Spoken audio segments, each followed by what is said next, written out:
আল্লাহ ইয়া রাব্বুল আলামিন, তোমার বান্দিকে তুমি মাফ করে দাও।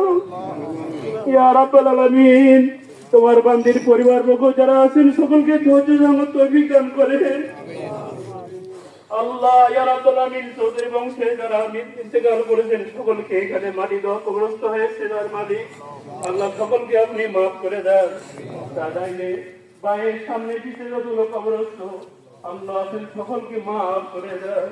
আমরা যারা হাত তুলে দিয়েছি যার মালিক, আল্লাহ আমাদের বাড়ির লোক দুনিয়ার কি বিদায় তাদেরকে মাফ করে দেন। আল্লাহ আমাদের সকলের আবেদনকে কবুলার মঞ্জুর করে নেন। হুজুর পাক সাল্লাল্লাহু আলাইহি ওয়াসাল্লাম কবুলার মঞ্জুর করে নেন।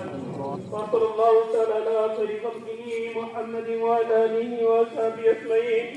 সুবহান রাব্বিকা রাব্বিল ইজ্জাতি আম্মা ইয়াসিফুন ওয়া সালামুন আলাল মুরসালিন আলহামদুলিল্লাহি রাব্বিল আলামিন। ওয়া জালা আখিরাতি কালিমাতুল ইনদাল মাউতি লা ইলাহা ইল্লাল্লাহু মুহাম্মাদুর রাসূলুল্লাহ।